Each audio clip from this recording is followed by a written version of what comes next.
Thanks, Allison. Now it's 7. Meaning it's time for the Dian Meeting Show. Welcome to the Dian Meeting Show, where all of your problems will be solved.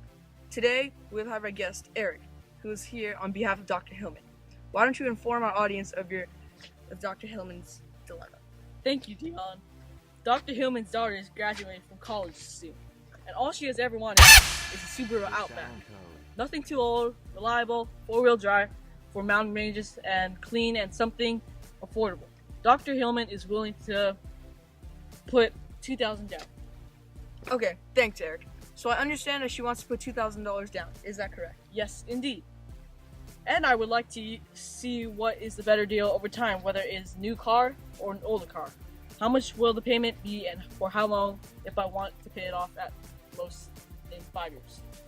Well, Eric, today is your lucky day. Right now, Subaru is running an offer that means you'll pay 0% APR for 63 months. Meaning by the time you want to pay off the car, you will still have 0% APR.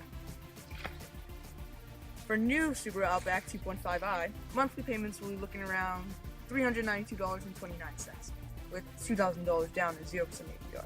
The loan amount will be around $19,000. However, if you want to use 2011 Subaru Outback, you will not get the 0% APR. This being said, the interest rate or APR would be around 1.95%. Your monthly payments will be looking around $364.32, with a loan amount of $19,000. Also, the used car has 33,000 miles on it already. This being said, for your daughter's first car, she would probably use an average car for around 10 years. And if the average driver drives 12 to 15,000 miles a year, and an average Outback lasts around 200,000 miles, you're looking for the car to last around 11 years.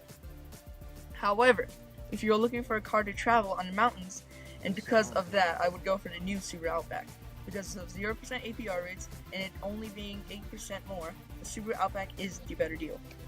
Now on to the next question from caller Derek, representing Mrs. Laporte. Hello, I currently have an investment account in the 403B. Even though it has a good yield, it is low risk. Are there any other stocks I can invest in that would make me a profit, but with a low risk? Okay, first of all, there's no such thing as high profit, low risk. The higher the profit, the higher the risk. However, I've found a variety of stocks that would fit your needs. So first of all, if you want a low risk stock that will give you yield every year, I would recommend the Cisco stock, or CSCO, for $22.66. First of all, it has a dividend yield of 2.99%, which is around 68 cents per share.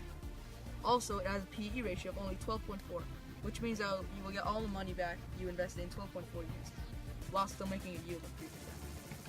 On the other hand, if you want another stock with a higher yield but longer wait for your money to be paid, I suggest looking into INTC, or Intel stock, at $25.66. It has a dividend yield of 3.39, which is around 99 cents. It also has a PE ratio of 14.3.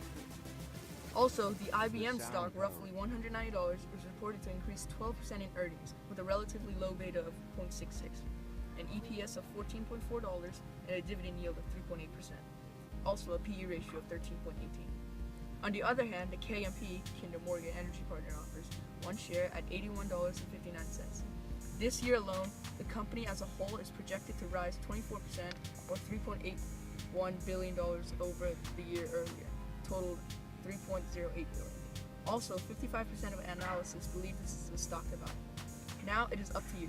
Would you rather have a stock that could potentially rise, but also potentially lower, or would you have one that will give you steady yield? We have given you the best of both, but now much to invest in it and much of each is up to you. In case you cannot do individual stocks, we recommend you some stock funds. So if you're looking for some risk high return investments, I would recommend the Dodge & Cox Global Stock Fund, or the DODWX. For the last 12 months, it has made 33.2% with a 5-year date to 19.2%. That means in 1 year, if you had $1,500 invested, you would have ended with $1,968.10, making $468.10 in 1 year. It has an average fee rating 0.6% with a high risk and high return.